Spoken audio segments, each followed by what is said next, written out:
So on October the 5th, 2021, you composed an email, which is now, I think, in the record, to Mark Zuckerberg, Sheryl Sandberg, and a group of other executives at Meta. Am I right so far? That's correct. In that memo, you disclosed to them that according to your own research, 1 in 8 children now, had experienced unwanted sexual advances within the last 7 days. Is that correct? That's correct. And about 1 in 3, I think it was 27%, had experienced unwanted sexual advances outside of the 7-day window. So that is more than 7 days. Is that correct? That is correct. Those numbers are astounding. I just want to let that sink in. 1 in 8 within 7 days, a third of children outside of that window. Mark Zuckerberg, did he reply to you? He did not reply. Did he meet with you? He did not meet with me. Sheryl Sandberg, did she meet with you? She did not meet with me. So, in other words, the people who had recruited you to come back to Facebook, Meta, whatever, it's hard to keep up, they ignored your findings. When you presented data to them they didn't want to see, they turned a blind eye. Let me ask you about something else. This is from the Wall Street Journal's report earlier this year. This is June of this year. They found the following. I'm going to quote.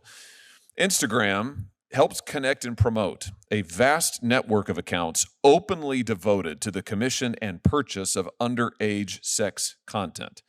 Pedophiles have long used the internet, but unlike the forums and file transfer services that cater to people who have an interest in illicit content, Instagram doesn't merely host these activities. Instagram's algorithms promote them.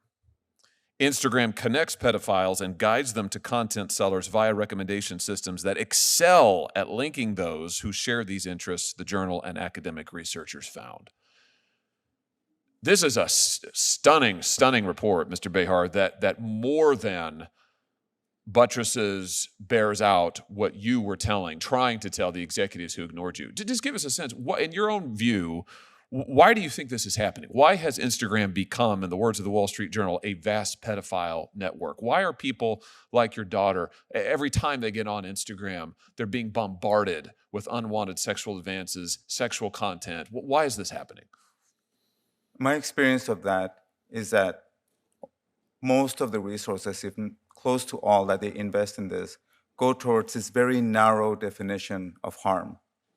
And so I would encourage anybody here, when you're looking at this issue, if you find an account that seems to be a pedophile account selling things, try and act on it. Try and raise it, see what the company does with that. But see what happens if you like it or follow it, what you start getting recommended, and of all of the things that get surfaced by the systems, how many of them are they acting on? It's a fraction of a percent.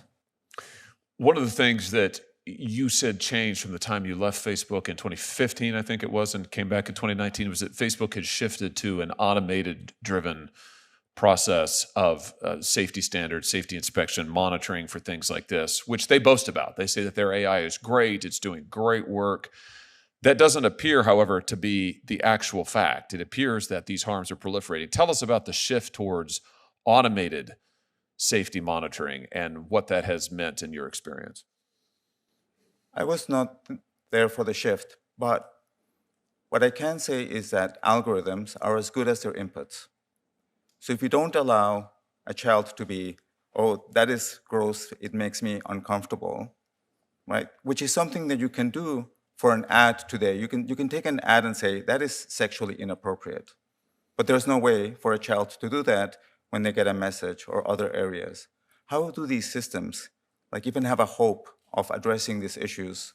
How can they, as a company, have a hope of addressing these issues if they're not willing to listen when a teen is trying to tell them that they're experiencing gross content, unwanted sexual advances? I mean, that's how you find predators. That's how you find the bad things.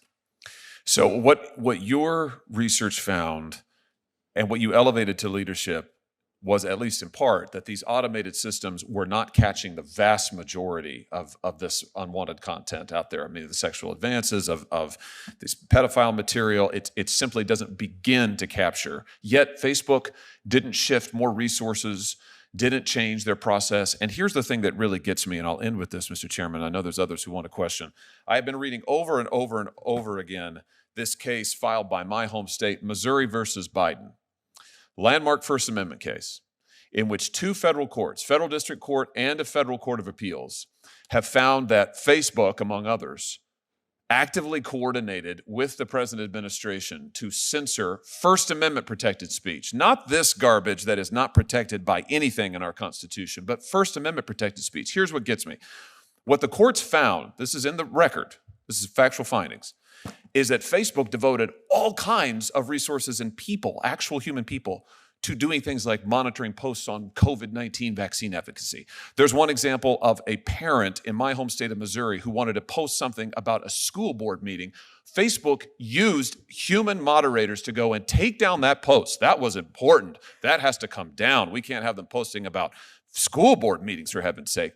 But the things that your daughter experienced, this ring of pedophiles, rings plural, that Facebook just can't find the time for. They just don't have the resources for it. That we just have to leave to, let the market have its effect. Let AI do its job. We just don't have the resources for it. They had plenty of resources to censor First Amendment speech.